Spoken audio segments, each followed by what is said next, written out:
Fala pessoal, você tá no Sebrae Prevcast, o podcast do Sebrae Previdência. Tô num lugar diferente hoje, né? Tô sentado num lugar diferente e é proposital, porque estamos encerrando o ano, nossos programas. Dan tá de férias, então por isso que ele não tá na bancada hoje. E nós vamos testar um novo formato pro ano que vem, que é eu sentadinho do lado de cá, junto com o Dan do lado daqui e as pessoas do lado ali. Vamos trocar a mesa, né, diretora? Trocar a mesa e talvez trocar microfones. Vamos trocar microfone, botar aqueles com fonezão assim. Legal. E aí eu tô falando aqui com alguém, vocês não sabem quem é, com quem que eu tô falando. Ele já esteve aqui, que é José Roberto Ferreira, acertei? Acertou. Ah, acertei, não vai que eu erro o nome do convidado da GAF, né? E hoje a gente vai falar sobre um assunto que promessa é o quê? É dívida, né? A gente prometeu no último podcast que a gente gravou que o tema era o futuro dos fundos de pensão, falamos de vários assuntos e começamos ali a falar sobre planejamento estratégico. Então hoje nós vamos falar sobre isso, planejamento estratégico, vamos aprofundar um pouco mais no assunto, sem entrar em grandes detalhes, porque senão dá o quê? 3 programas? Mais ou menos. Mais ou menos 3 programas, né? Então, pra gente poder começar, segue a gente nas redes sociais, YouTube, LinkedIn, Facebook, só jogar Sebrae Previdência que você acha. No Spotify, se você estiver assistindo a gente, joga Sebrae Prevcast, que esse podcast tá lá. E se você tá escutando a gente no Spotify, no YouTube eu já falei, né? Não, falei, então tá escutando a gente só no Spotify, só segue as outras. E Finanças Check é o nosso perfil de educação financeira e previdenciária no Instagram. Site e contatos estão aparecendo aqui na tela, sebraeprevidência.com.br, e o e-mail é relacionamento@sebraeprev.com.br. Falei tudo, né? Falei tudo, diretor. Show de bola. Zé Roberto, obrigado. Beleza. Depois de uma introdução dessa. Muito boa introdução. Obrigado, viu, cara, mais uma vez pela oportunidade. Olá a todos. Grande satisfação estar aqui de novo, né, pra gente conversar sobre planejamento estratégico, é um assunto que a gente tem o maior respeito e entende da maior relevância, né? Então, que eu puder contribuir com o assunto, eu estou aqui à disposição. É uma grande satisfação estar aqui com vocês de novo. Não, mas você sempre pode. Eu tô achando ótimo, esse negócio de apresentar a feira, de fazer podcast, que a gente vai conhecendo as pessoas importantes. E aí a gente vai ficando articulado. Eu acho isso legal. Primeira coisa, a gente falou disso no último podcast, mas vamos resgatar um pouquinho. Sim. Porque no último a gente falou sobre muitas coisas, né? Foi. O que é um planejamento estratégico? Bom, planejamento estratégico, existe um conjunto de qualificações, classificações técnicas. Eu não me prendo muito a questões dessa natureza. Eu gosto mais de trazer esses conceitos para o mundo prático, né? Que é o que interessa, né? É a aplicabilidade dos conceitos. O planejamento estratégico basicamente é um norte. Direcionamento. É um direcionamento que vai fazer com que o funcionamento de qualquer instituição faça sentido, né? Você tenha clareza para um alinhamento, um direcionamento de propósitos para você poder conseguir planejar o seu resultado. Certo. Basicamente é isso. A gente ouve muito, né? Para quem não tem um destino, para quem não tem um norte, qualquer caminho serve. Eu amo essa frase. O planejamento estratégico ele vem oferecer uma resposta a isso. Na verdade, né, ao invés de ficarmos à deriva, termos de fato uma referência. Então, a referência é que você possa, de forma organizada, construir, se preparar e trabalhar para atingir, trabalhar para alcançar. Então, minha vida toda eu trabalhei com planejamento estratégico enquanto desenvolvedor, executor, partícipe, né, no planejamento estratégico, e eu entendo uma ferramenta de gestão fundamental, né?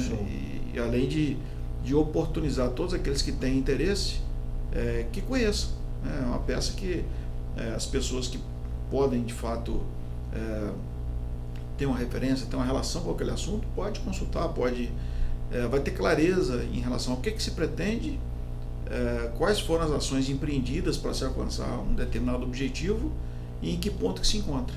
Essa era uma coisa que eu ia te perguntar, que você falou das ações, eu estava aqui com as ações na cabeça. Porque assim, beleza, é um norte, né? Então vamos supor que eu tenho uma direção, eu quero sair daqui de Brasília, eu quero ir para São Paulo. Um exemplo, vou de carro. Você gosta de viajar de carro? Gosto. Eu não. Não, meu negócio é avião, eu morro de medo de estrada. Aí você quer ir de carro, beleza. Pra sair de Brasília e chegar em São Paulo, você tem que saber qual estrada que você vai pegar, quais as cidades que você vai passar, pontos de parada. Eu não sei se você faz isso quando você vai viajar de carro, mas eu, como sou medroso, eu faço um mapeamento de onde tem posto de gasolina, de onde tem conveniência, de onde tem hospital, Porque qualquer coisa que acontecer, e dependendo do local onde eu tô, eu consigo me localizar. Eu tento mapear, nem sempre eu consigo. Onde tem sinal de internet, que tem alguns trechos, por exemplo, interior da Bahia. Interior da Bahia não pega sinal. É verdade. Então, assim, quando é aquele trecho ali pra atravessar a Bahia, que assim, a Bahia é eterna, você passa um dia inteiro atravessando a Bahia, eu tento me programar ao máximo, porque, tipo, olha, ali no interiorzão da Bahia, gasolina vai ser mais caro, dependendo do que eu queira comer, eu não vou achar. Então, eu me programo. Ou seja, eu faço pequenas ações que vão juntas, eu vou chegar no meu objetivo. Essas ações pequenas também fazem parte do planejamento estratégico, no sentido assim, a gente está fazendo planejamento, eu já defino as ações ou fica por cargo de definir as ações depois, dependendo do objetivo? Como... Usando o seu exemplo, eu poderia dizer que se a sua viagem fosse de longo prazo, ela alcançasse um período ou uma distância maior, você teria feito um planejamento estratégico. Esse aqui, que eu acabei de citar. Então, é que a sua viagem é um pouco mais curta, sim. Então você pode considerar que você fez um planejamento tático. Certo. Né? Então, a questão do planejamento estratégico é oferecer para qualquer organização uma visão de longo prazo. Por que de longo prazo? Porque tudo aquilo que de alguma forma... Longo prazo, quanto tempo, mais ou menos? Esse horizonte ele não é fixo, normalmente 3, 4, 5 anos. Né? E muitos podem pensar, poxa, mas 3, 4, 5 anos é muito longo prazo. Não é muito longo prazo, porque a natureza da nossa atividade previdenciária, ela envolve períodos muito maiores. Eu já estava pensando que, é curto, para mim é curto. Pois é. Para um mundo não previdenciário, né, 3 anos, 4 anos é algo inimaginável. Por exemplo, se a gente estiver falando em sistema financeiro, né, o sistema financeiro trabalha com taxas, preços e condições diárias. Né? O sistema financeiro não consegue projetar resultados para uma semana. Né? Então, depende muito da natureza da organização a qual se refere. No nosso caso, previdenciário, a gente trabalha às vezes com a geração. Você tem acumulação de 10, de 15, Sim. de 20, 30 anos. Então, naturalmente, esse é o horizonte temporal do nosso principal objeto, que é uma renda programada. Né?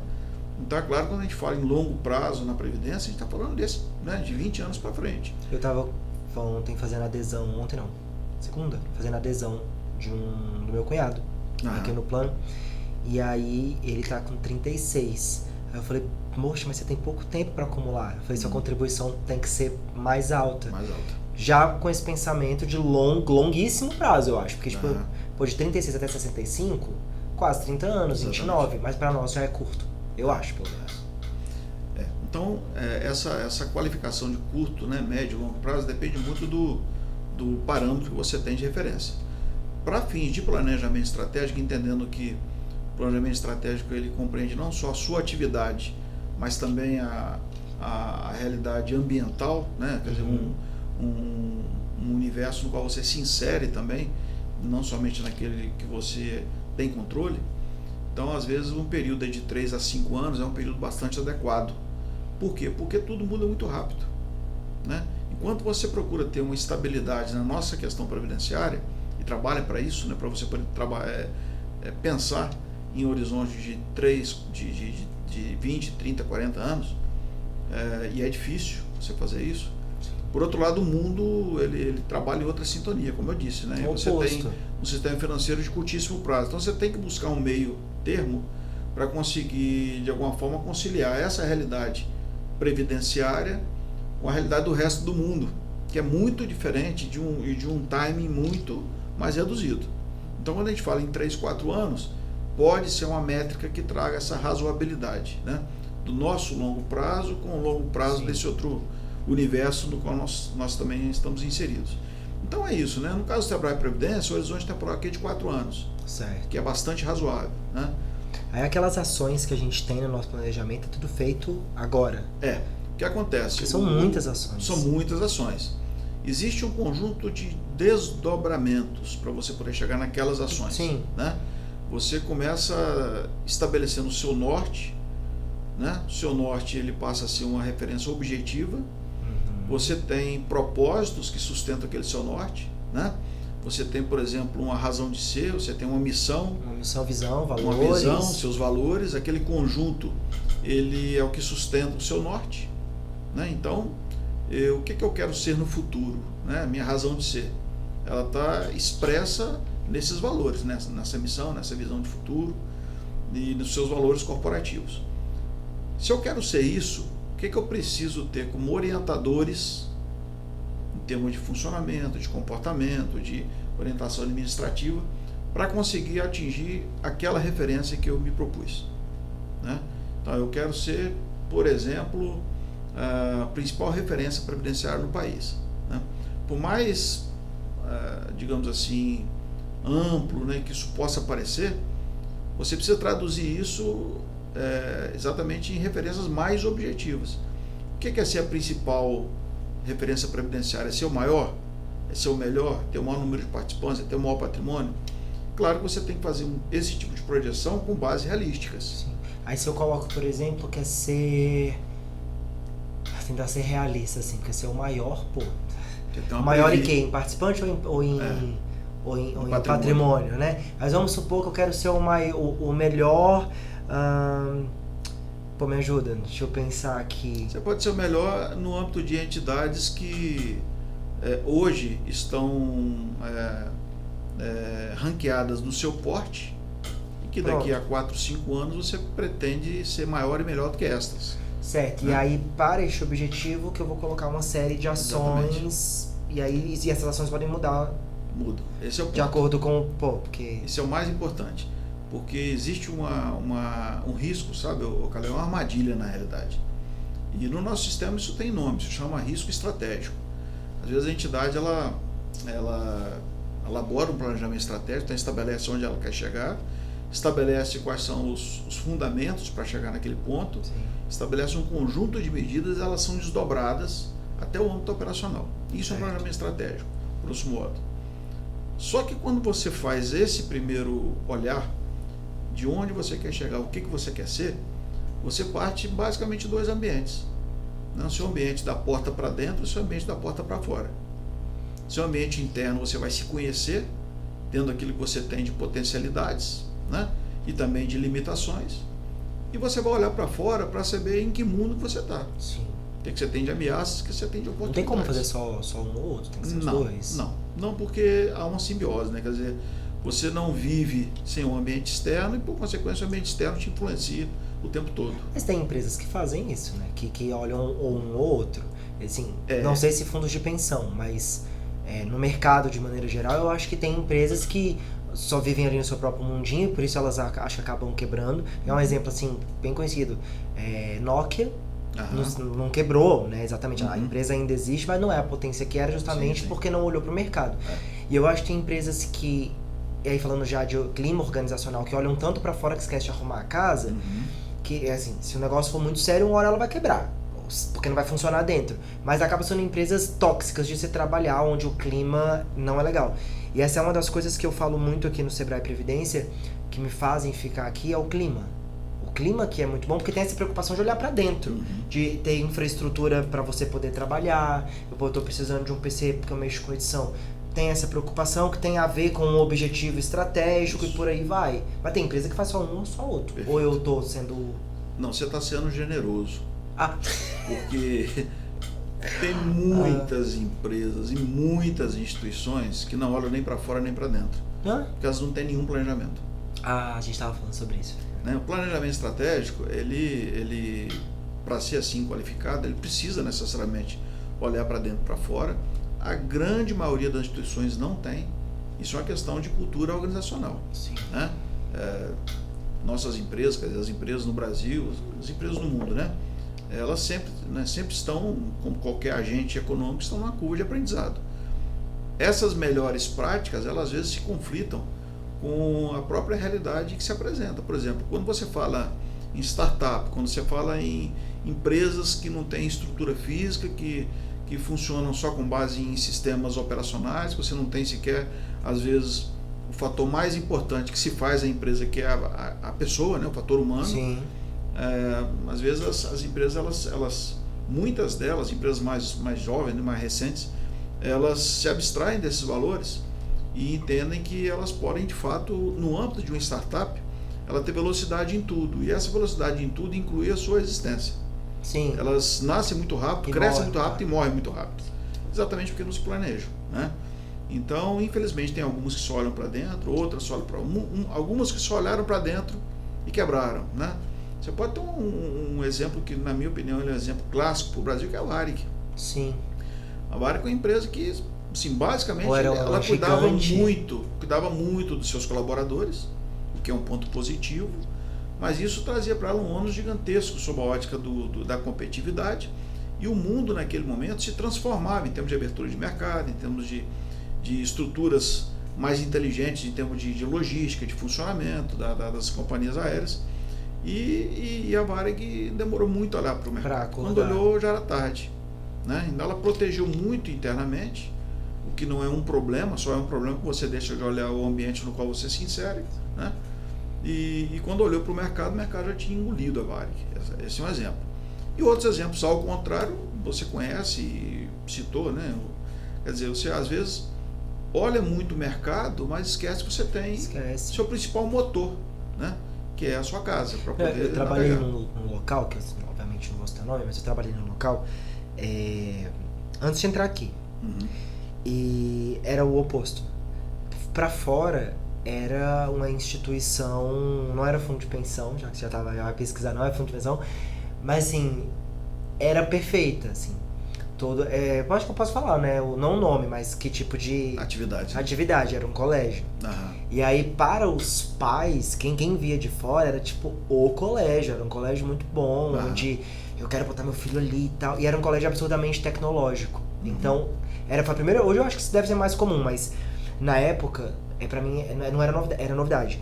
Toda sala tinha um data show, um projetor, toda sala tinha um computador. E o quadro, ele, tipo, você abria o quadro, assim, tipo, antes era lousa, né, normal, e quando você abria ele, atrás tinha um quadro touch, que você projetava o projetor e o professor conseguia dar aula e tal. Era um colégio que tinha sala 3D, pra você ver as células, essas coisas assim, você agendava e ia pra sala 3D. Era, tipo, top, mas dentro era um absurdo. Você tem noção, uma das coisas que rolava lá, assim... eu já contei isso aqui, eu acho que contei já pra diretora já. Eu dava aula nesse colégio, já fui professor. E aí eu dando aula lá, a diretora tirava o sapato e ela ia descalça, olhar pela janela o que os professores estavam fazendo. E o dono do colégio, ele não sabia que esse tipo de coisa rolava. Então dentro era aquele clima péssimo. Sem falar não só de clima, mas falar benefício, ou facilidades, ou escutar o funcionário, nada disso tinha. Era um clima bem ruim. Estrutura, apesar de ter toda a estrutura para os alunos, para quem trabalhava lá, não era uma estrutura legal. Aí eu saí, obviamente, eu saí desse lugar, mas o resultado foi que pouco tempo depois a empresa fechou, esse colégio fechou, mas muito em função por causa da troca de professor. Os professores não queriam ficar lá dentro, porque tinha uma série de defeitos, não só o clima. E aí, como trocava muito de professor, isso impactava no aprendizado dos alunos, os pais começaram a reclamar, fechou. Com o tempo o negócio fechou, por não olhar para dentro. Não olhar para uma série de deficiências que existiam ali. Perfeito. O planejamento estratégico, qualquer processo de planejamento estratégico, ele começa exatamente com esse olhar. Olhar interno e olhar externo, exatamente para você poder se conhecer e conhecer o ambiente no qual você se insere, né? Então, independentemente de questões metodológicas, né? E esse é um outro ponto também que eu não me prendo tanto, porque existe um certo viés, né? O que acontece? Para muitos, né? Infelizmente ainda, o planejamento estratégico é espécie de quase que uma prestação de contas, né? Que se faz em relação à gestão para com acionistas, para com partes interessadas, e com base nisso, às vezes, a atenção muito maior se dá na metodologia empregada e no resultado objetivo. Então, é muito comum, não hoje, né? Hoje com menor frequência, mas ainda há como resultado do planejamento estratégico grandes publicações, às vezes quase que livros, né? São documentos importantes. Mas às vezes se tem muito mais cuidado com a forma. Você diz um planejamento extenso? Um planejamento denso, extenso, formalmente documentado, então ele passa a ser um documento encadernado. No fundo, ele passa a ser uma peça interessante nesses casos, né? E eu não defendo, claro, mas uma peça interessante de decoração, né? Prateleira, literalmente, porque não tem aplicabilidade. Eu já fico imaginando, o nosso planejamento ele não é extenso, ele é fácil de ler, de ver, de achar as coisas ali dentro. A gente tem um sistema com as ações e tal. E apesar de eu saber que ele não é extenso, eu já acho muita coisa. Imagina um trem encadernado, grande. São livros, né, às vezes. Sem sistema. E aí o que acontece? Esse tipo de resultado, né, ele está muito mais focalizado na forma e talvez na estética do que no conteúdo e na aplicabilidade. E por esse motivo eu cito como uma referência negativa, e não é disso que se trata o planejamento estratégico. O planejamento estratégico é o contrário, né? O que a gente defende é o que se observa no Sebrae Previdência, é uma disposição da administração em organizar as suas ações e conseguir trabalhar de uma forma ordenada, coordenada para um objetivo que é de conhecimento geral, né? E isso tem resultado, né? Isso dá resultado, né? O Sebrae Previdência, desde que foi criado, ele trabalha com planejamento estratégico. Esse qual que é o ciclo? É o quinto ciclo. Quinto ciclo, né? Está no quinto ciclo. Em 18 anos aí. Isso. Então, todos os ciclos tiveram êxito sob o aspecto do propósito e dos resultados alcançados. Esse não será diferente. Lembrando que nesse ciclo, o Sebrae ele vai completar seus 21 anos em 2025, né? O que é muito importante sob o aspecto... É um parâmetro importante para tudo, né? 21 anos é uma maioridade para nós, né? Pessoas físicas, e para a instituição pode ser uma maioridade corporativa. Então traz uma série de inspirações. Então acho que é um momento muito importante. É uma data simbólica ali, né? Igual os 18 anos está sendo para a gente. Exatamente. 21 também. Então é uma oportunidade, e é assim que o Sebrae Previdência está tratando o assunto, né? E no processo de planejamento estratégico, como eu disse, todo e qualquer processo começa com conhecimento interno, conhecimento do mercado, né, que interessa, né, o ambiente no qual você está inserido. Às vezes não se restringe ao mercado previdenciário, você tem que conhecer as questões relacionadas ao cenário econômico, quer dizer, o ambiente no qual está inserida a organização, que não é só de natureza previdenciária, né? Você está na sociedade. E a partir desse conhecimento, você passa a compreender e perceber os riscos e as oportunidades para trilhar caminhos para alcançar aquele ponto ao qual você se propôs, né? E é claro que você tem os seus orientadores estratégicos, né? Então, para você ser o melhor dentro daquele grupo que você elegeu, naquele exemplo que mencionamos anteriormente, quais são os principais pilares que vão te sustentar? Quais são os seus orientadores estratégicos, né?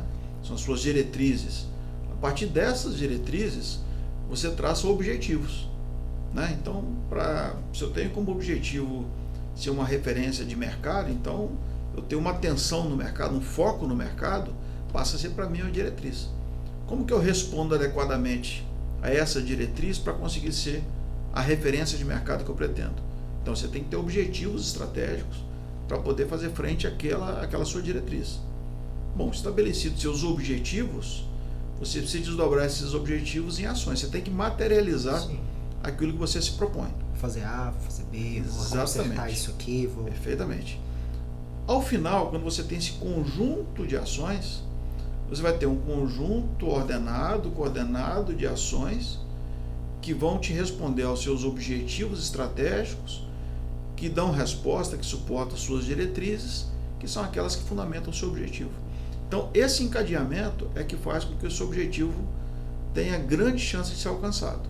Agora, é claro que, diferentemente das peças de decoração, né, que são estáticas, um planejamento estratégico sério, ele é dinâmico. Sim, não tem como ele ser, porque as coisas mudam, não tem como ele ser estático. Perfeitamente. Se eu tenho que estar de olho no mercado, por exemplo, o mercado você falou que ele às vezes não consegue previsionar uma semana. Exatamente. Eu estou de olho no mercado, isso vai impactar no meu planejamento, ele muda, não tem como.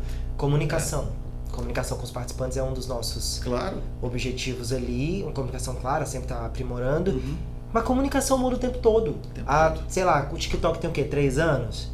No último planejamento estratégico, lá no início, o TikTok não existia. Exatamente. Hoje não dá pra gente fazer uma comunicação clara com os nossos participantes mais novos sem ter o TikTok. Sem dúvida. Porque a maioria não tá no Instagram. E aí? Sem dúvida. Entende? É isso. É sobre isso, né? Exatamente, e esse é um exemplo excelente. Você tem exemplos que são ainda mais amplos. Então imagina o seguinte, imagina o ciclo, né, o quarto ciclo que se encerra no final de 2022, ele foi elaborado em 18, né? Em final de 2018. Foi. Né? Ao final de 2018, ou em meados de 2018, que se iniciou esse trabalho de planejamento estratégico, com as ações que estão vigiando até 31 de dezembro deste ano, o mundo não conhecia, por exemplo, Covid. Pois é. Covid-19. E mudou tudo, né? Se transformou o mundo, né, a partir de 2019. Então, é claro que, e esse é o risco estratégico a qual eu mencionei também anteriormente, a entidade que faz um planejamento estratégico, faz tudo isso que eu falei, né? Você olha internamente, você olha externamente, você se posiciona, você estabelece o seu rumo, você orienta as ações que vão fazer com que você atinja aquele objetivo. Se ela simplesmente olha para esse planejamento e esquece do mundo, aquele planejamento não vale nada. Sim. Aí você pode me perguntar, se não perguntar eu já vou antecipar a pergunta. E tem entidades que fazem isso? Tem. Você tem entidades, por exemplo, que em 2018 planejaram expandir sua planta, expandir sua estrutura física em função dos negócios que estavam em curso. Uhum. Ia ter mais patrocinadores, mais participantes e tal, administrar mais planos. Você precisaria de mais estrutura física para poder acomodar, né, o atendimento. O que era razoável para 2018. Fazia sentido. Fazia sentido. Durante e pós-Covid, você teve aí você se deparou, né, com uma realidade que já existia em outros ambientes, até em outros países de forma mais avançada, mas que no Brasil ainda era incipiente, que era a questão do teletrabalho. Sim. Né? E de alguma forma, o home office ele se consolidou. Sim. Ele passou a ser um modelo de gestão. A maioria das entidades hoje tem uma gestão em termos operacionais compartilhada. Você tem parte em loco e parte à distância. Eu trabalho, teletrabalho, home office, o meu é home office. Eu venho 2 dias na semana e 3 eu fico lá. Perfeitamente. Então, aí vem a pergunta. A entidade que não... E olha que é um exemplo que pode parecer óbvio, mas hoje há entidades que ainda estão adquirindo salas comerciais e estão ampliando as estruturas, mesmo sabendo que não vão utilizar. Cara, isso estava rolando aqui, pegando o seu exemplo, só para... estava rolando aqui, a gente estava pensando, já tinha até um projeto, cara, de arquitetura e tal, a gente tinha conseguido uma sala aqui do lado, para poder aumentar e tudo mais. Isso antes da pandemia. Só que um ponto engraçado é que fazia parte do nosso planejamento estratégico ter um plano de continuidade de negócio. Pensando no quê? Se o prédio pegar fogo, Deus me livre e guarde, o Sebrae Previdência não pode parar. A gente tem arrecadação para fazer, a gente tem benefício para conceder, enfim. A gente tem que continuar funcionando. Então, vamos fazer aqui um plano de contingência. Isso, eu tinha acabado de ser contratado, foi ali em 2017. Vamos fazer um plano de contingência para poder, numa eventualidade, a gente conseguir trabalhar fora do prédio. E na época isso parecia assim, super disruptivo assim, pro setor fundo de pensão e tal. E aí, engraçado que a gente, às vezes, internamente até comentava, é legal ter, mas assim, a gente nunca vai usar. Quando ficou pronto, cara, tipo, 6 meses depois, eu acho, ficou pronto, Covid. E foi engraçado, não a Covid foi engraçada, mas a situação, porque a gente não esperava utilizar, era algo que pra mim, pelo menos, ficaria só no papel, e a gente utilizou e a gente já estava preparado para aquele momento. E eu acho que esse é um bom exemplo do que é olhar para fora. Exatamente. Tá preparado, porque as coisas que vai vir lá de fora, você não tem como prever. Dentro já é difícil prever, imagina fora. E aí, pegando ainda dentro do exemplo que você deu, teletrabalho. Quando acabou, assim, entre aspas, a pandemia, quando começou a voltar à normalidade, isso para nós já era uma realidade, e aí abortamos o plano de aumentar. Né? Hoje a gente pensa em aumentar pouca coisa, mas por espaço de outras necessidades, mas não por acomodar pessoal, porque eu venho 2 vezes na semana, nos outros 3 dias alguém pode sentar na minha mesa, no dia que eu venho a pessoa pode sentar na mesa de alguém que não tá aqui, e a questão do teletrabalho, eu acho ainda que se tornou mais latente no que diz respeito a um benefício. Eu tenho um colega que, para ir para outra empresa, fazer entrevista, mas e trabalho é presencial ou é home office? Já é um atributo a ser considerado. Já é um atributo a ser considerado, e para mim é muito estranho pensar em empresas que não pensam nisso. que não se preparam para isso, que não olham para esse ambiente. Isso para mim não faz muito sentido, não. Mas e o pior é que justificam a medida tendo como base o planejamento estratégico, o que é uma pena. Não é? Porque desqualifica o planejamento. Sim. Né? Planejamento que foi planejamento mal feito? Planejamento que foi feito sem a realidade de Covid, que você continua acompanhando, né? Ele não faz mais nenhum sentido, né? Mas tenha certeza, ainda há, infelizmente, né? Então, o planejamento, além dessa questão de olhar para dentro e olhar para fora, você tem outro elemento fundamental, que é exatamente a questão da atualização. Precisa, periodicamente, fazer uma atualização, uma revisão. Isso ocorre normalmente num período anual. Então, todo ano perguntar. É comum as entidades fazerem uma revisão do planejamento estratégico, exatamente para fazer aquela calibragem, né? Daquele ambiente que nós observamos ao final do ano passado, o que faz sentido? O que mudou, o que faz sentido, né? O que não faz mais sentido, e por que isso? Porque você precisa dessa compreensão, eventualmente ajustar as medidas em curso. Legal. Descontinuar alguma medida que fazia sentido à época e não faz mais hoje, para que você possa, primeiro, não gastar recursos, né? Quer dizer, gastar o recurso mais precioso, que é tempo e dinheiro, né?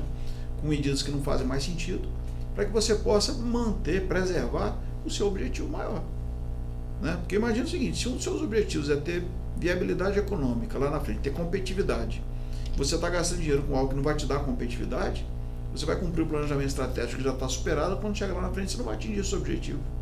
Sim. Você vai estar mais caro do que os seus concorrentes, por exemplo, né? Então, essa revisão periódica também é algo muito importante. Agora, há um atributo que eu acho que é dos mais importantes nesse processo de planejamento, além de olhar para dentro, olhar para fora e fazer revisões, que se chama participação. Eu ia falar isso agora, sim. Porque você tem...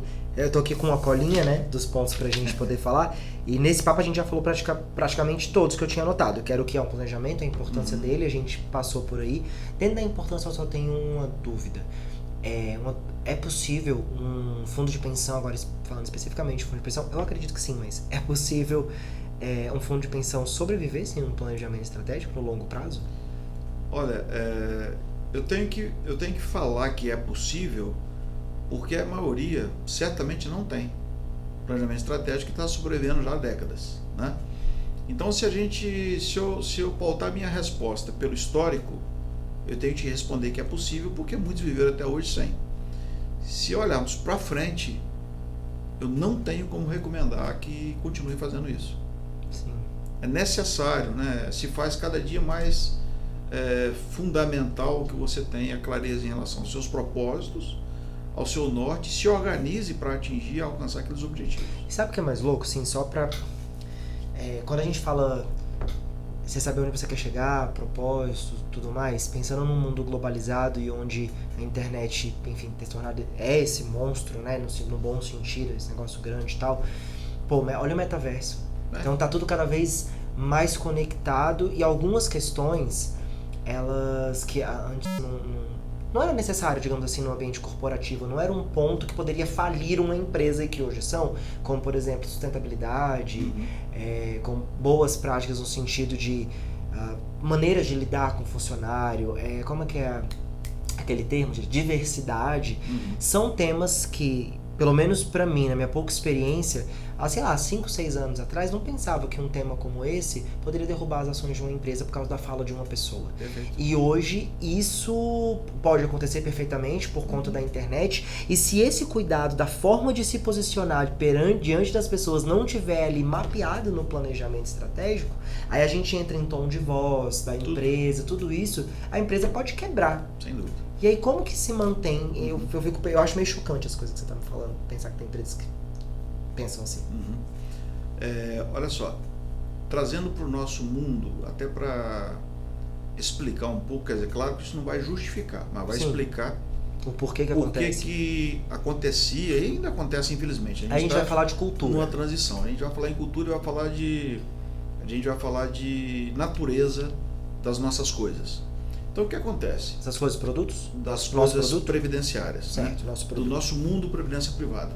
O que acontece? Uma coisa é a gente olhar o Sebrae Previdência hoje e já há algum tempo, já há muito tempo, como uma instituição que está preocupada em fazer mais e melhor com a maior otimização possível dos seus recursos. Isso é uma coisa, isso é cultura, né? Isso advém da natureza dos gestores da entidade, isso vem da natureza do SEBRAE, que é a principal referência. Então, você tem aí toda uma ambientação que favorece esse tipo de postura que historicamente o SEBRAE Previdência sempre teve.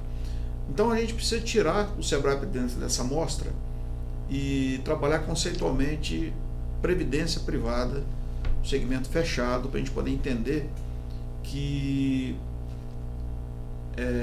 não era favorável um ambiente a uma visão mais profissional. O que acontece? Vamos lembrar do Brasil há 2 décadas. Vamos lembrar, primeiro, que o fundo de pensão existe de fato de 1977 para cá. Não é tanto tempo. Quando a gente fala no nosso longo prazo, né? 30, 40, 50 anos, não é tanto tempo. Nós estamos falando de entidades sem fim lucrativo.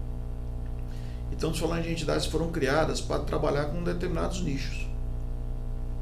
Então, se você vem de um assunto que ainda não era regulamentado, era incipiente no país, de uma entidade que era vista muito mais como uma entidade, tanto que tinha imunidade tributária, você era de natureza social, basicamente, né? Você era muito mais visto como de natureza assistencialista, né, do que de natureza econômica. Então, o fundo de pensão, ele gozava de imunidade tributária e não de isenção tributária, porque ele era comparado à entidade filantrópica, só para se ter uma ideia. Nossa. Né? Isso antes da década de... Antes do novo marco regulatório, antes de 2001. Né? Ele era comparado à instituição filantrópica, porque ele existia para cuidar daquele grupo de colaboradores de determinada empresa, para que eles pudessem, naquela autoajuda, como se fosse uma cooperativa, obter um resultado lá na frente. Essa é a primeira visão. Então, era a visão completamente intrínseca. Então, aquele grupo se ajudava com o apoio do patrocinador para que aquele mútuo, né, quer dizer, aquele conjunto de esforços resultasse numa complementação de aposentadoria. Basicamente é isso. A visão que se tinha é que a Previdência, né, a entidade de Previdência existia só para pagar benefício. Então, se você conseguisse administrar, né, razoavelmente o recurso e conseguisse pagar até o último benefício, sua missão estava cumprida. Você cumpriu. Você podia morrer enquanto entidade, enquanto instituição, que estava resolvido o problema. Né? Mais do que isso, não havia que se falar em concorrência. Concorrência de quê? Você existe para atender aquele grupo. Aquele público específico. Vou atender da melhor forma possível, mas não estou preocupado com preços de mercado, com condições de mercado, com produtos, porque eu estou aqui para atender esse grupo. Mas isso eu acho que nem 2 décadas atrás, eu falaria menos. Sim, eu posso estar errado, você me corrige se eu estiver errado, mas assim, quando eu entrei aqui no SEBRAE Previdência, eu já ouvia falar sobre plano instituído, mas ainda era um ensaio, ainda era isso, tô falando de 7 anos atrás. Isso aí reforça um pouco a minha visão. Sim. Que eu te falei, e que eu condeno, claro, mas que ainda há muitas entidades que planejamento estratégico é algo muito distante. Estão vivendo ali na mesma dor. Exatamente, isso só reforça o que eu estou falando. Né? Para algumas entidades, essa realidade lá de trás ainda existe. Que isso, cara. Ela entende que ela existe só para pagar benefício, quando ela pagar o último benefício está tudo certo, que ela existe para atender aquele grupo e que ela tem ali uma fonte, que é o custeio administrativo, que é subtraído ali do participante, do patrocinador, que vai sustentá-la enquanto ela precisar, ponto. Tá? E aí vem algumas coisas, né? Quer dizer, existem aí alguns... o papel social, gente. Mas é claro, e mais. O principal papel do fundo de pensão, da entidade de previdência, não é pagar até o último benefício, até porque isso é uma falácia. Você imagina o seguinte, isso sempre foi falado, mesmo no outro ambiente. Mas como é que você paga até o último benefício? No limite dos últimos benefícios, você tem que manter a estrutura da entidade, quanto custa? Você não vai, coitado dos últimos participantes, coitado dos últimos assistidos, eles vão falir, quer dizer, eles não vão receber os últimos benefícios. Porque o dinheiro deles é assim todo para manter. O dinheiro deles é só para manter a entidade. Então você vê que isso não faz nenhum sentido, nunca fez. Né? Isso fazia sentido quando você tinha rotatividade no patrocinador, você sempre tinha uma reposição. Então é claro que nunca ia chegar o último participante. Essa era a lógica. Né? Então você com isso tinha uma sustentabilidade, uma perpetuidade garantida. Mas aí se o patrocinador quebra... Não, ou se o patrocinador se submete ao que todo patrocinador submeteu, que é a transformação operacional, na qual você não tem mais reposição de pessoal. Sim. As empresas cresceram, mas você teve muitas atividades que até então eram humanizadas, feitas agora por Tecnológicas, é isso. E isso fez com que as empresas continuassem grandes, fortes, né? Mas não houve reposição. Não houve. Isso é até engraçado. Eu tive a oportunidade de ir num mercado autônomo. Né? E assim, eu falei, gente, que mundo é esse? Eu entrei no mercado, eu peguei tudo que eu queria. Eu não tinha câmera, tinha câmera, não tinha um ser humano dentro do mercado. Passei minhas compras, paguei e fui embora. E aí? É isso. Então, assim, e aí, se você pensar que esse mercado, se ele fosse um patrocinador, hoje praticamente sem funcionário, né? Pouquíssimos ali para controlar tudo isso, quem é que ia? Exatamente. Nem segurança tinha. Exatamente. Ocorre que esse mundo, ele não existe mais. Quer dizer, participante do Sebrae Previdência. Bom, se ele é vinculado ao patrocinador principal ou outro patrocinador qualquer, ele tem a contribuição patronal, ok. Mas primeiro, ele não é obrigado a entrar no plano de previdência. Ele entra se ele quiser. Sim. Facultativo. Do jeito que ele entra, ele pode em algum momento também migrar, né? Ele pode fazer a portabilidade. O fato é o seguinte, se o participante não estiver satisfeito com o Sebrae Previdência, ele sai. E a satisfação em que sentido? Produto, qualidade de atendimento e preço. Né? Se as coberturas são satisfatórias, se a instituição o atende adequadamente e se tem preço. Sim. Então estou dizendo que muitas entidades hoje ainda não se atentaram para essa realidade. Acho que o cara vai ficar ali para sempre. E não vai. É isso. Então, essa transformação pela qual o nosso sistema tem passado, ela infelizmente para algumas tem ocorrido num ritmo muito lento. Quando acordarem, está tarde. Né? A dica. Quando acordarem, está tarde. Qual que é a boa notícia nisso, né? Na minha opinião? Né? A ótima notícia é que o Sebrae Previdência não se enquadra nesse grupo. Ele é absolutamente diferenciado. Eu ia falar outra coisa, mas é porque o pessoal aqui diz que eu sou ruim. Vai falar assim, a boa notícia disso é porque se você não administra seu recurso, a gente pode administrar. E administra muito bem. Ai, meu Deus. Mas em se tratando de planejamento estratégico, a gente tem aqui primeiro uma cultura e um histórico e algumas boas práticas que são extraordinárias. Né? A primeira delas, além de tudo que a gente já falou que precisa ser feito, é a natureza participativa. Que era o ponto que a gente ia entrar, né? O envolvimento das pessoas. Eu tinha anotado aqui que era o envolvimento, era o último ponto que eu ia colocar, o envolvimento das pessoas. Então o que acontece? A gente está num mundo então que algumas entidades sequer conseguiram ainda se enxergar, não entendem que são finitas, não entendem que sofrem concorrência, não entendem que se não fizer alguma coisa elas não vão ter mais recursos para se manterem, né? Para existirem. Alguns ultrapassaram essa fase, mas ainda não compreenderam que o planejamento estratégico é o que vai conseguir organizar a gestão e levá-la a um ponto que ela pode planejar e pode coordenar ações para garantir aquele atingimento, e há outras que estão num patamar mais moderno, mais de vanguarda sob a ótica de gestão. Sob esse aspecto, você ainda tem talvez um subgrupo, que são aquelas entidades que levam a sério o planejamento estratégico, mas o desenvolve de uma forma um pouco mais, eu diria assim, top-down. É comum isso, né? Eu não considero o melhor mecanismo. Top-down, você reúne a alta administração, você reúne os diretores, conselheiros, gerentes, eles com auxílio eventualmente de alguns stakeholders ou alguns agentes externos, pensam tudo que tem que ser pensado, da porta para dentro, da porta para fora, quer dizer, o ambiente interno, ambiente externo, discutem as oportunidades, ameaças, discutem pontos fracos, pontos fortes, estabelecem onde querem chegar e definem objetivos estratégicos, e a partir dali tem que haver desdobramento em ações estratégicas.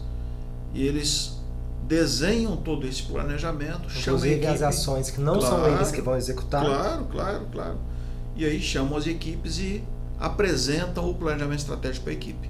O que é muito louco para mim, porque se não sou eu que vou, eu diretor, né? Não sou eu que vou executar aquela ação, logo eu não posso dizer que ela tem que ser feita exatamente da maneira.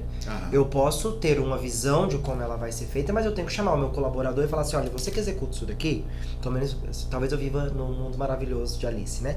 A gente chama o colaborador e fala assim, ei, colaborador, você que executa isso daqui, eu tô pensando X, Você concorda com X ou você tem observações? Ou você acha que nem é X, que é Y?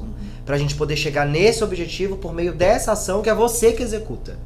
É isso? Ou eu... Galera, a gente precisa separar, talvez um pouco, né, nesse caso, a teoria da prática. O que acontece?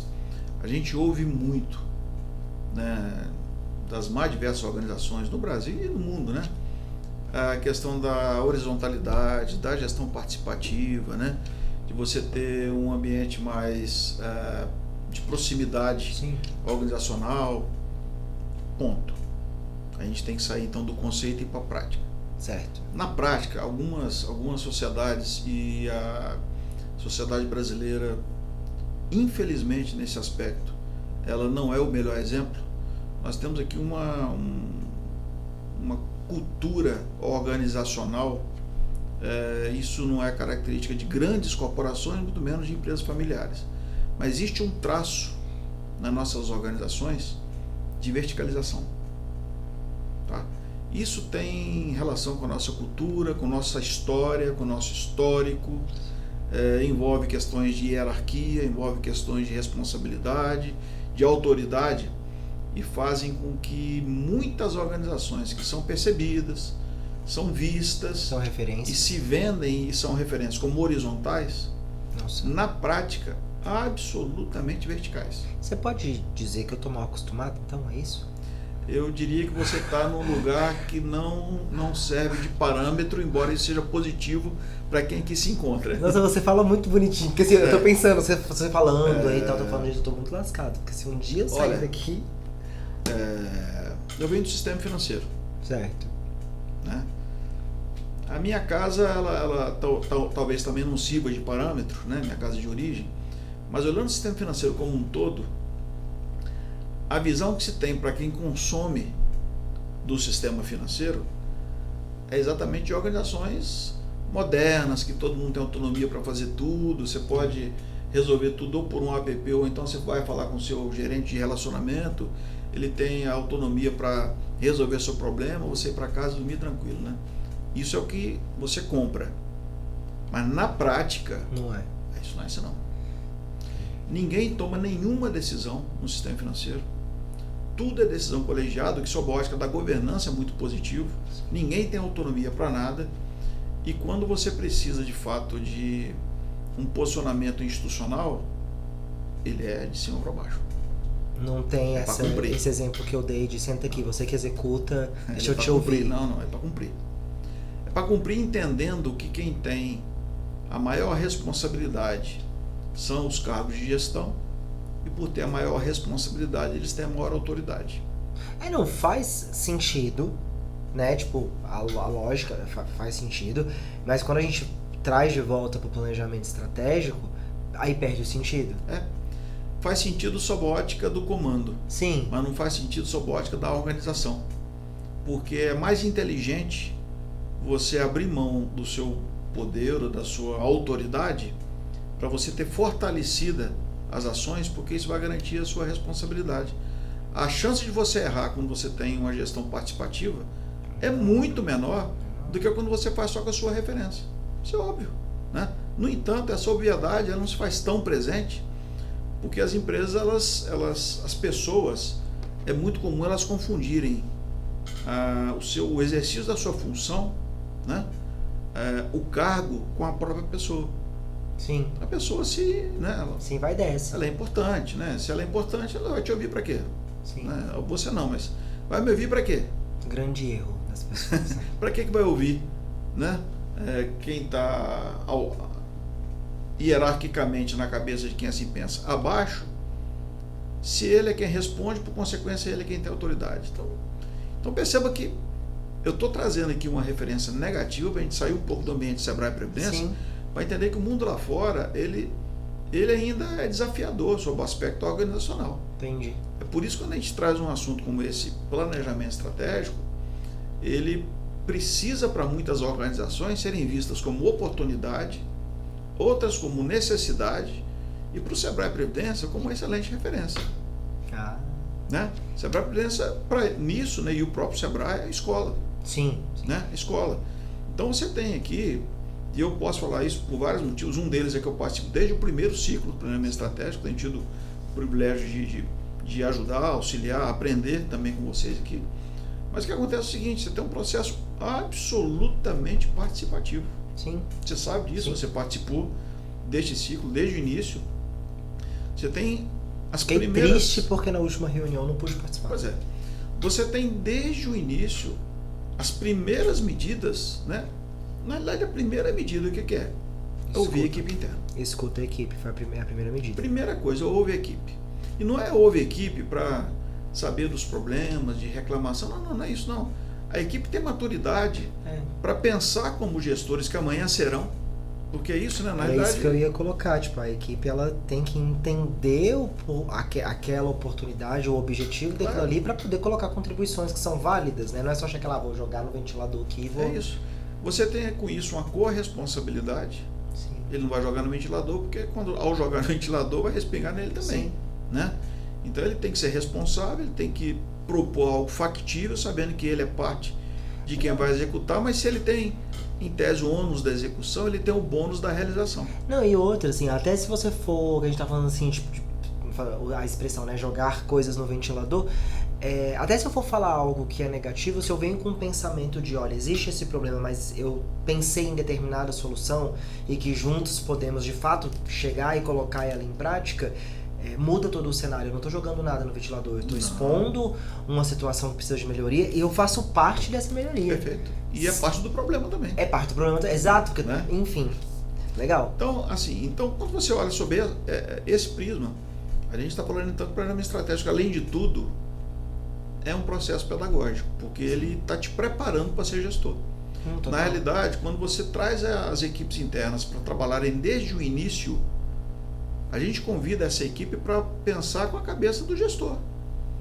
Você está olhando para dentro, os seus pontos fracos e pontos fortes, você está olhando para fora em ameaças e oportunidades com a cabeça de gestor, né? Com a cabeça de quem está realizando uma atividade hoje de natureza operacional. Sim.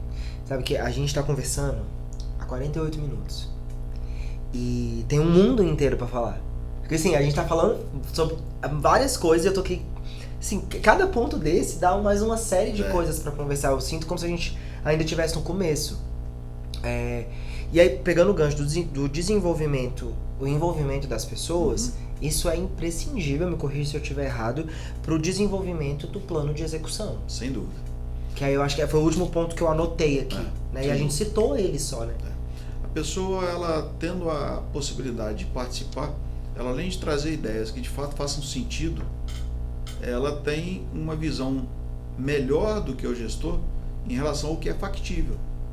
Então não adianta, eventualmente, o gestor ter uma ideia extraordinária se não é ele quem operacionaliza a maioria do que ele está pensando. A maioria das ações que ele vai idealizar, você tem pessoas responsáveis por aquilo. Sim. E a pessoa é exatamente... A pessoa tem mania de achar que na Fórmula 1 o mais importante é o acelerador, né? O mais importante é o freio. É o freio, é saber frear nas curvas. Né? O mais importante da Fórmula 1 é o freio, porque acelerador e motor todo carro tem e de altíssima qualidade. Vai fazer diferença é o freio. E quem freia é o motorista. E a gente tem mania de achar, o gestor, né? Não estou desqualificando, é claro que o gestor normalmente são pessoas arrojadas, mas o freio de quem opera é fundamental para dar limite e razoabilidade àquela aceleração do administrador, porque na cabeça do administrador é fazer o máximo com o mínimo. Sim. Aí você tem que vir com o freio para mostrar que o máximo às vezes não é possível e que esse mínimo ele precisa ter razoabilidade. É para isso que serve o freio, né? Então ele vai trazer o equilíbrio para que as ações que eventualmente os gestores estão idealizando façam mais sentido. Então é fundamental essa participação desde o início, né? Dessas pessoas, e no Sebrae Previdência acontece assim. Sim, né? acontece bastante. E enriquece muito o processo. E quando você tem essa possibilidade, além do enriquecimento e do aprendizado, você tem um fator que poucos levam em consideração, que é o compromisso. Ora, se você participou desde o início, você pôde se manifestar, né? Não quer dizer que tudo que você opinou vai prevalecer, enfim, é um processo coletivo, né? Sim. Mas você tem corresponsabilidade, inclusive na entrega. Total. Então você tem... Como é que eu não vou entregar um negócio que eu mesmo sugeri? É isso. Então, assim, é um diferencial essa participação, né? Legal. E aqui adequadamente é feito, a gente acompanha isso, né? É feito de forma efetiva, né? Não é pro forma, não é colocar todo mundo na sala para todo mundo falar o que quiser, mas você já tem um planejamento pronto, né? A entidade é séria, ela não faz isso. Aqui é o contrário, você constrói a partir das pessoas que tem, portanto, a oportunidade no início, a responsabilidade durante, né? E ao final, se tudo der certo, vai ter o bônus. Era isso que eu ia te perguntar, pra gente poder encerrar, caminhar assim pro encerramento. Como que a gente analisa que um planejamento ele foi eficaz? Você tem, junto com o conjunto de medidas, você tem metas e indicadores. A meta é você quantificar aquilo que você se propõe. Então, eu quero ser o melhor, eu quero ser o maior. Quanto que isso significa em termos numéricos? Certo. Aí tem você vai participante, quantificar. Patrimônio, seja lá. Isso. Aí, quando você quantifica, você transforma isso no indicador, que é exatamente a métrica daquela quantidade, para saber se você está aquém ou está além. O acompanhamento do planejamento estratégico é exatamente saber se as ações foram realizadas e se os resultados estão atingindo aquela variável quantitativa. Aí você tem condição de saber se aquilo que você se propôs está acontecendo ou não. E se não estiver acontecendo, você tem a oportunidade de aperfeiçoar. Aí a gente volta para aquela questão da revisão anual, enfim, de interesse da empresa. É isso. Tirar da prateleira, né? Isso. Perfeito. Cara, eu não vou te perguntar se nós falamos de tudo, porque, né? Eu já sabe a resposta, né? Não. Sim, mas eu acho que deu pra ter uma ideia legal do que... Tem alguma coisa que você acha que, tipo assim, Kalel, esse ponto aqui é de extrema importância dentro desse assunto, a gente nem passou por ele? Não, na minha opinião, o que é de mais relevante foi tratado. As questões que você organizou eu não vi com antecedência, mas elas têm a referência, na minha opinião, de maior relevância sobre o assunto. Acho que todas elas foram tratadas, foram enfrentadas, né? Mas como você disse, se a opção fosse por aprofundar cada um desses temas, cada um desses temas daria mais um programa. Daria mais um programa, total. E a gente tem que respeitar também o tempo de quem nos assiste. Então eu acho que para o que se propôs, né? Eu acho que a nossa abordagem ela me parece suficiente. Eu sou dos podcasts de 2 horas. Eu sou real, eu assisto. Porque assim, eu não sei se você, como é que é a sua forma de trabalho, já me expondo novamente. Eu não consigo, eu sou um pouco ansioso, acelerado, assim. Eu não consigo trabalhar fazendo uma coisa só. Então eu trabalho com 2 telas. E geralmente eu tô trabalhando em uma e na outra tá rolando alguma coisa. Tipo um documentário, um filme, um podcast. Qualquer coisa tem que estar aqui no fundinho pra eu conseguir me concentrar. E geralmente eu tô escutando podcasts. E aí eles duram 2 horas, 2 horas e meia, porque eu não vejo passar. Eu tô trampando, né? Mas a nossa audiência aparentemente gosta de episódios menores. Menores que eu digo assim, mais ou menos nessa faixa que a gente faz. Perfeito. Porque por mim eu iria pra 2 horas, assim, tranquilamente. Porque tem assunto pra isso. Tem assunto pra isso. Quem quer saber mais sobre planejamento estratégico, quem que procura, onde procura, te procura, tem curso pra isso, como que funciona, que área é essa? Você tem muita coisa disponível. Se você colocar no Google mesmo, né, planejamento estratégico, vai ter uma infinidade de artigos e de conteúdo de qualidade. A minha sugestão é que se procure sempre artigos e publicações que tenham alguma referência de natureza acadêmica. Acho que é importante. Existem muito curiosos, né?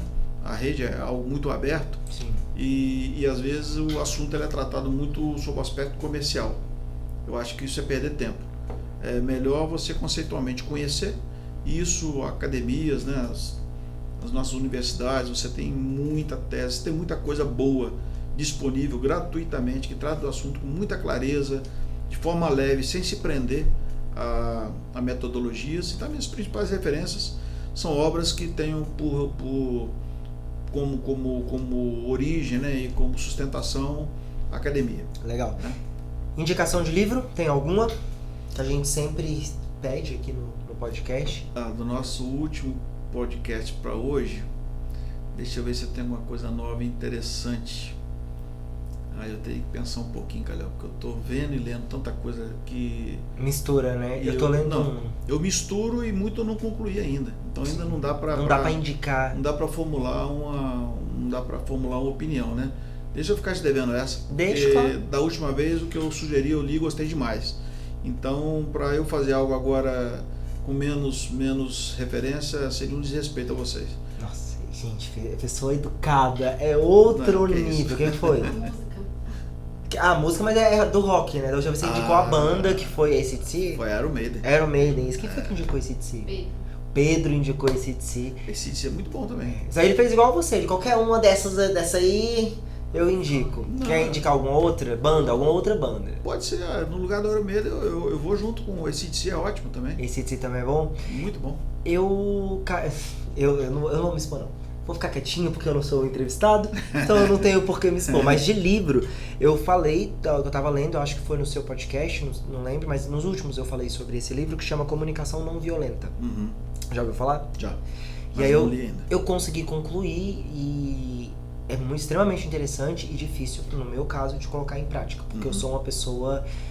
como é que se fala? Eu não sou violento, mas eu sou incisivo demais na hora de falar. E aí, esse meu jeito incisivo, para algumas pessoas, soa um pouco agressivo, rude. Mas eu tô conseguindo colocar em prática, eu acho. Eu acho que tô dando certo. Eu vou deixar esse livro de indicação aí. Você que é como eu, uma pessoa sanguínea. Já viu os perfis comportamentais? Eu sou sanguíneo dominante. Então, esse livro é muito bom. Vale a pena. Ótimo. Fica aí a indicação. A diretora coloca na nossa lista. E é isso. E fica como referência pra mim também. Eu vou me informar sobre E onde que tu é? Porque assim, você é uma das pessoas mais educadas que já passou por aqui. Onde que você é agressivo? Não é possível. A comunicação é importante sempre ter cuidado, né? Eu tô tentando. Quero olhar. Tô tentando. Legal. Então, obrigado. Eu que agradeço pela oportunidade. Não. Sempre à disposição. Que isso. Ele agradece a oportunidade. Muito obrigado. Então, até a próxima. Quer deixar algum contato? A gente tem uma página, um site na internet, né? www.rodartenogueira.com.br, é a nossa principal referência. Ali o que a gente faz, a gente coloca, sempre procura postar ali, né? LinkedIn? Pois é, LinkedIn e demais redes sociais, a gente está no processo de reformulação. Entendi. Reformulação, porque o que estava acontecendo é que a gente estava com muitas frentes, e às vezes atuando um pouco por demanda, isso é ruim. Sim, porque você acaba dispersando muito, né? Sim. Então a gente está num processo de organização e na próxima oportunidade do nosso podcast, que eu espero ser convidado novamente, eu tava esperando a gente traz essas indicações. Legal. Tá bom? Então é isso, pessoal. Obrigado por ter assistido até aqui. Não deixe de seguir a gente em todas as redes sociais. Eu já falei no início, elas vão aparecer aqui na tela de novo. E até a próxima. E no final do ano, a gente já vou deixar o próximo podcast, que é o último do ano, com o nosso diretor de administração, o Vitor Hall, onde a gente vai falar, nós vamos falar se nós acertamos as previsões dos investimentos. E esse podcast sempre faz muito barulho, que todo mundo quer saber. Então vai sair, é o último do ano, vai sair na próxima semana e até 2023. Boas festas. Valeu. Falou. Um abraço, pessoal. Até a próxima.